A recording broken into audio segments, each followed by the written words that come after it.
All of you slags that said get a Jet guitar, well finally, you can stop saying it. I've got one. Do you want to see what it's like?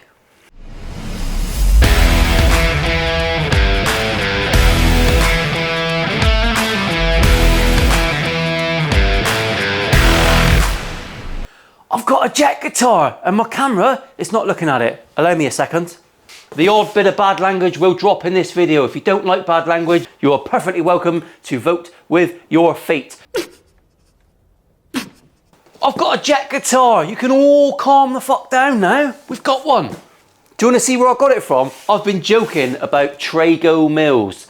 Before I start everyone, my name's Paul. I'm a guitar maker. This is not what I do primarily. I'm a luthier down in Devon in England. You can have a look on Google Maps to see where that is because I can't be bothered to Photoshop a little fucking clip in.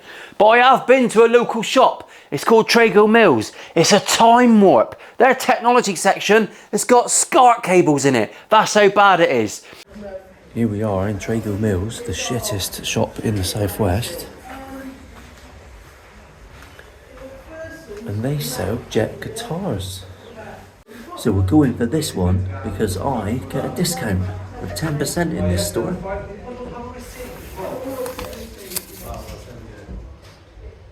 Lovely little morning out with Mrs. Richards. We bought lunch somewhere crap and I chose a Jet guitar. You've seen it, it's on the clip.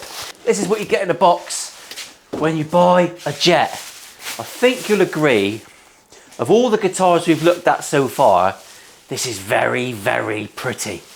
So far also, it is my favourite neck. In the bag, you get the typical shite lead. I say it's shite, I don't know. That's a guess. We've got a waggle stick, and we've got some Allen keys. 3 Allen keys, steady on. I think this is the cheapest Jet guitar you can buy. There's no locking tuners, it just says Jet on the back. It's got the neck heel that I actually do on my own custom builds with 4 ferrules. Win-win. Very light guitar. I actually prefer mid-range to light guitars.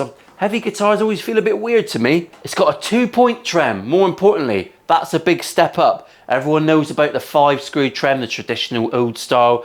I find 2-point floating trems way, way better. I don't think this comes with stainless steel frets, but they do look pretty good. The neck is super satin. These are all serious comments, and you don't come here to watch fucking serious videos. You come to watch stupid things, like people in GIMP masks. Bring out the GIMP. I think the GIMP's sleeping. Or whatever crap I tend to drop into the videos. If you want to see a serious review, and you want to see people go through every fucking tone that this guitar does, oh, this is great for a bit of funk.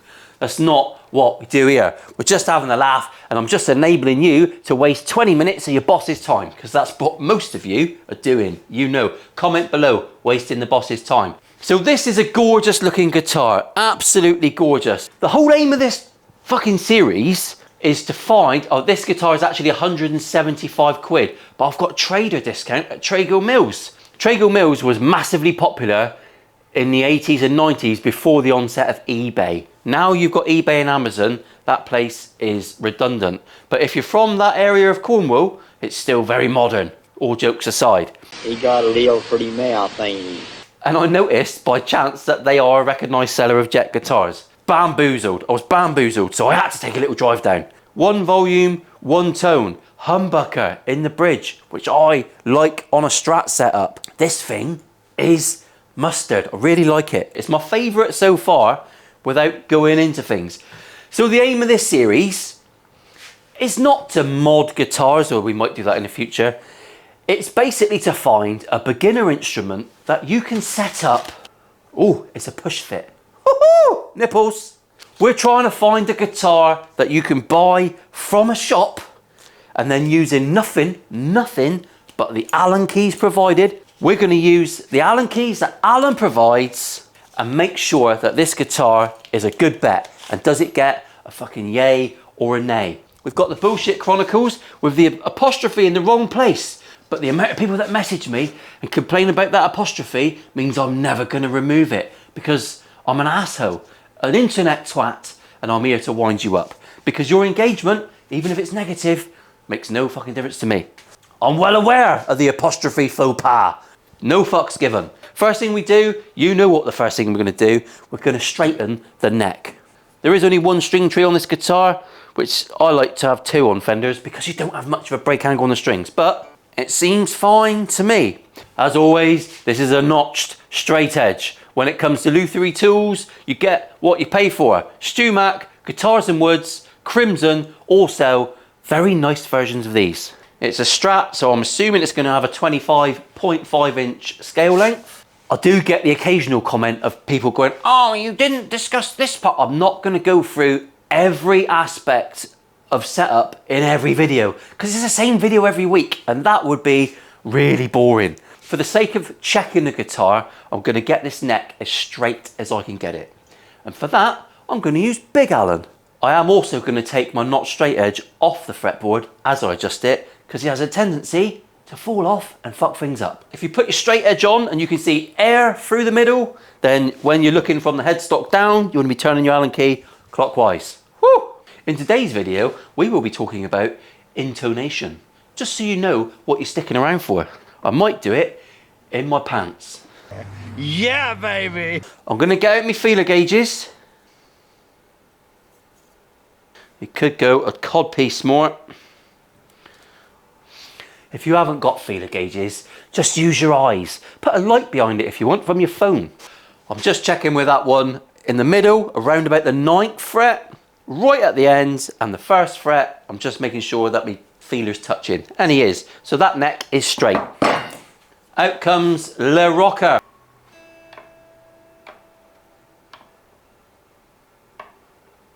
Colin the decorator's ringing. He's got a face like a fucking kick in the bollocks. And he can wait. Right, so I've gone all the way up the fretboard. There are a couple of rockers.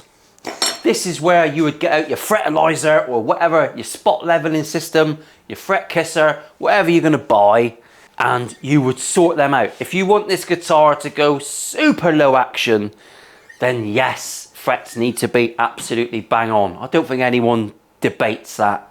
That's why we have Plek machines and all the rest of it. Perfectly level frets, nicely crowned. But really that's not, I'm starting to realise that that's not the aim of the game for this series, is it? I want to see how good this guitar is without having to do that. How good can we get it? How does it play? Bear in mind this is 150 quid. It doesn't have to be a perfect guitar. I'll get at me do for what's it and we'll just measure the nut and everything and we'll just see how this is come set up with a straight neck. What's our action like? What does it sound like acoustically? Should we? Oh, I haven't done that before.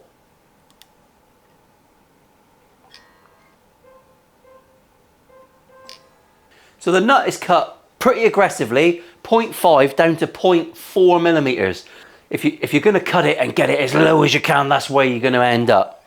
This guitar's got some sort of plasticoid thing on it. The nut is a bit of a minger. Now I'm going to check my action on the 12th fret, and then I'm going to check it with the guitar on its side, and I'm going to see if it's any different. It's gravity making a difference here. Once again, check your neck straight all the time. So when I'm checking my action, I'm just going to prop the guitar up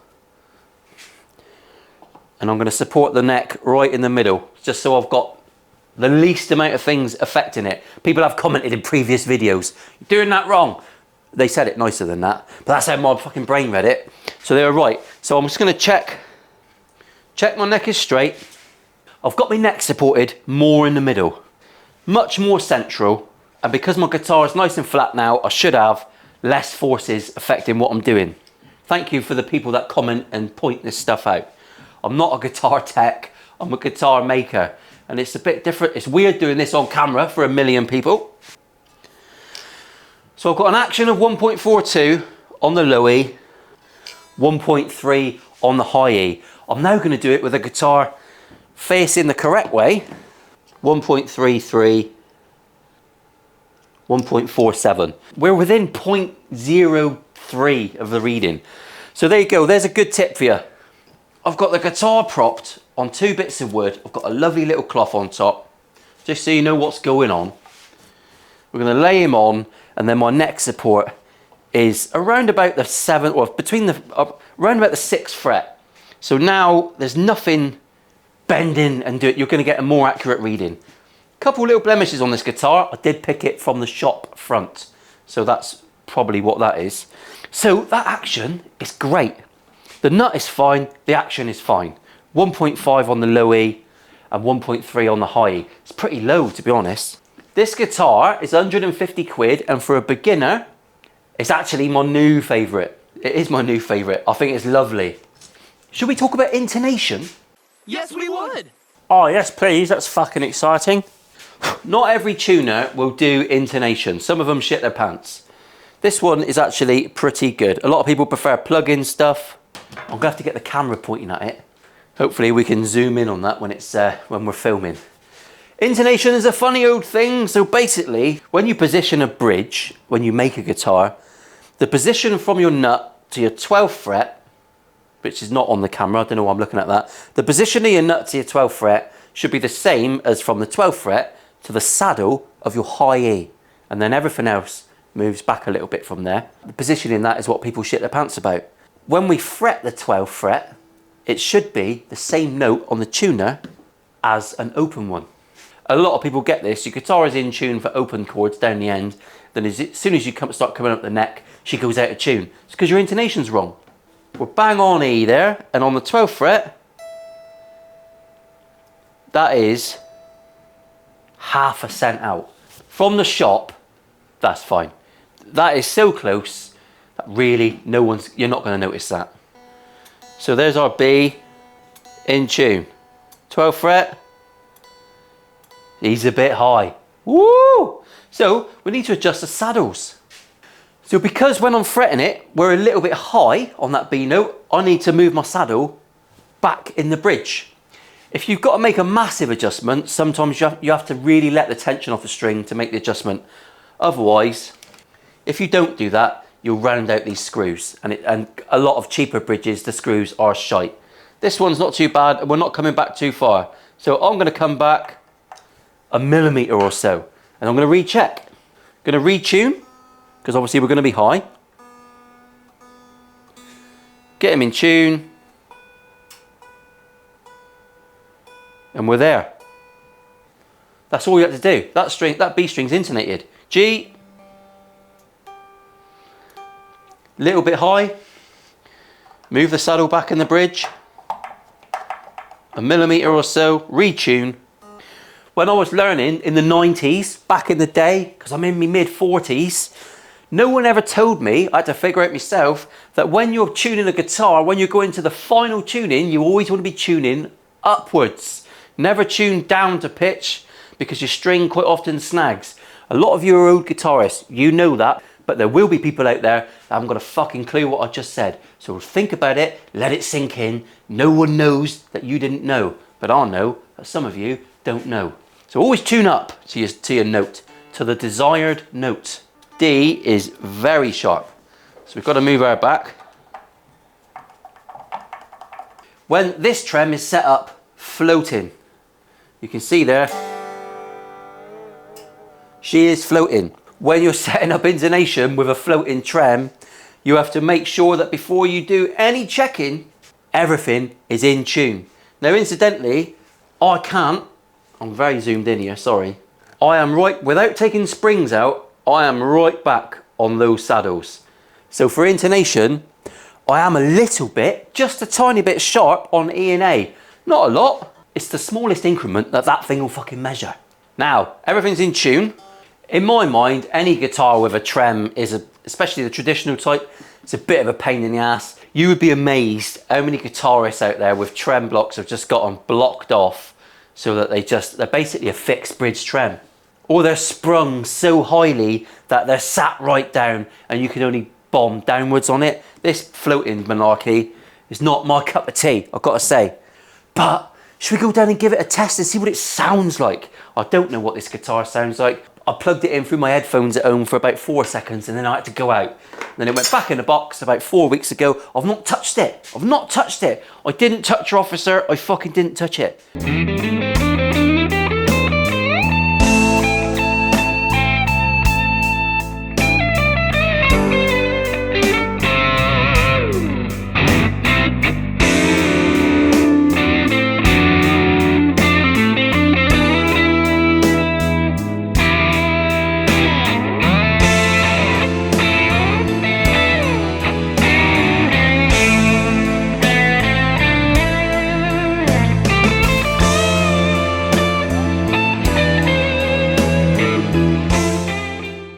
Well, it's time for a conclusion. And the conclusion is simple with this guitar. It really is. The landscape of beginner guitar as a low-cost instrument, it's just off the charts now. Straight away into S tier. Jet JS400. This thing here, this is my favourite guitar. The Anderton's guitar for £99 is still a world beater. It really is a world. For 99 quid, it's fucking stupid. This is 169 quid. I got a bit of discount at the shop, so we snuck under the 150 limit that I've kind of got in my head. The humbucker, not particularly powerful humbucker, but does it need to be a powerful humbucker in a Strat?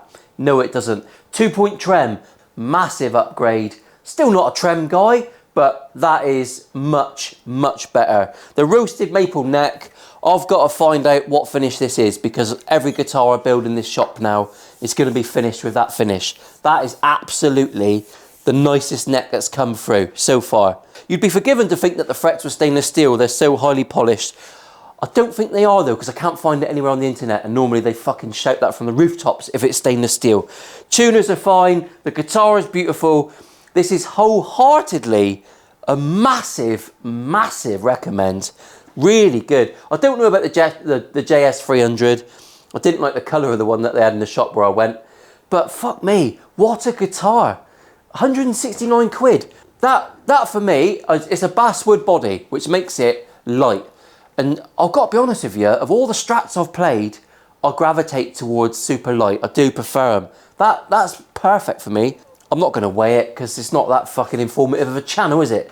There's no need for any camel spit on the fretboard. There's no need to polish anything up. There's a couple of little dings and marks because it's been a display model. Absolute brilliant. Best so far. It's S tier with Andertons. They're both amazing, but this is the better guitar because it's more expensive. It's almost twice the price. Anyway, I'll see you next week. I've got another interesting one next week. Oh, so Jet JS400, massive recommend. Completely changed the world of guitars. I would choose that over a Fender which costs 4 times as much. I would. I really would. I think that's better. It's a better guitar. Fender, watch out, because all these low-cost instruments, they are making better guitars than you, and you've been fucking lazy. See you later, everyone. Thanks for watching. Hopefully I used enough swear words, but just in case I didn't, cunt, wank, bollocks.